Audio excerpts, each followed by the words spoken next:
Hi, I'm back, and I wanted to keep reading you My Father's Dragon, and we are now on chapter 5. So let's see what's happening now. Chapter 5 says, My father meets some tigers.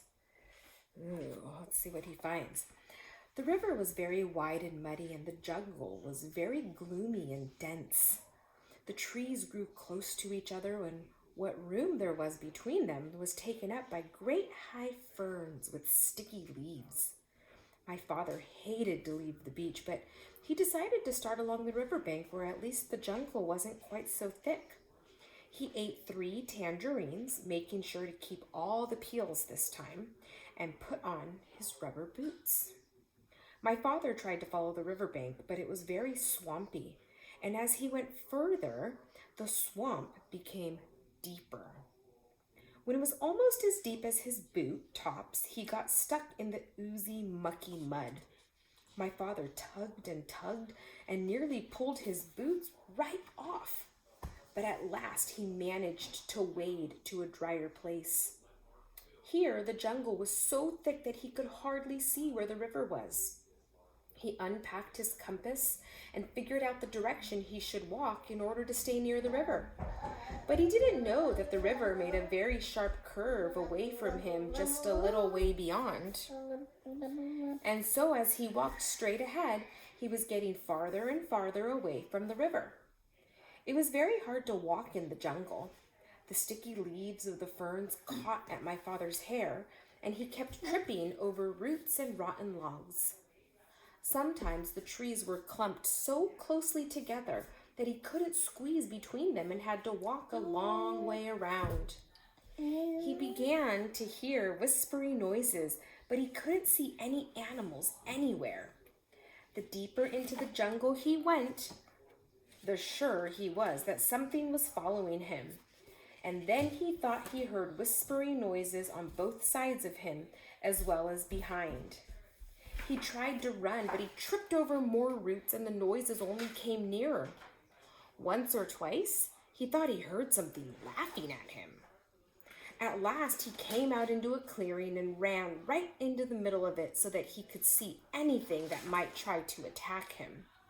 He was so surprised when he looked and saw 14 green eyes coming out of the jungle all around the clearing. And when the green eyes turned into 7 tigers. The tigers walked around him in a big circle, looking hungrier all the time, and then they sat down and began to talk. I suppose you thought we didn't know you were trespassing in our jungle. There's the tiger. Wow, 7 tigers. 7 tigers. The next tiger spoke. I suppose you're going to say you didn't know it was our jungle. Did you know that not one explorer has ever left this island alive? Said the third tiger. My father thought of the cat and knew this wasn't true. But of course he had too much sense to say so. One doesn't contradict a hungry tiger. The tigers went on talking in turn. You're our first little boy, you know. I'm curious to know if you're especially tender. Maybe you think we have regular meal times, but we don't. We just eat whenever we're feeling hungry, said the 5th tiger. And there's all the tigers that are talking to him. And we're very hungry right now. In fact, I can hardly wait, said the 6th. I can't wait, said the 7th tiger. And then all the tigers said together in a loud roar, Let's begin right now. And they moved in closer. My father looked at those 7 hungry tigers and then he had an idea.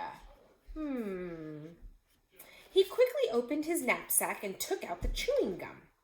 The cat had told him that tigers were especially fond of chewing gum, which was very scarce on the island. So He threw them each a piece, but they only growled. As fond as we are of chewing gum, we're sure we'd like you even better. And they moved so close that he could feel them breathing on his face. But this is very special chewing gum, said my father. If you keep on chewing it long enough, it will turn green. And then if you plant it, it will grow more chewing gum. And the sooner you start chewing, the sooner you'll have more. The tiger said, "Why, you don't say. Isn't that fine?" And as each one wanted to be the first to plant the chewing gum, they all unwrapped their pieces and began chewing as hard as they could. Every once in a while, one tiger would look into another's mouth and say, "Nope, it's not done yet," until finally they were all so busy looking into each other's mouths to make sure that no one was getting ahead that they forgot all about my father. There's all the tigers, and they're all chewing their chewing gum, trying to see if their gum is ready to plant so that they can get more chewing gum. Pretty clever, don't you think? That is the end of chapter 5. So make sure you come back for chapter 6.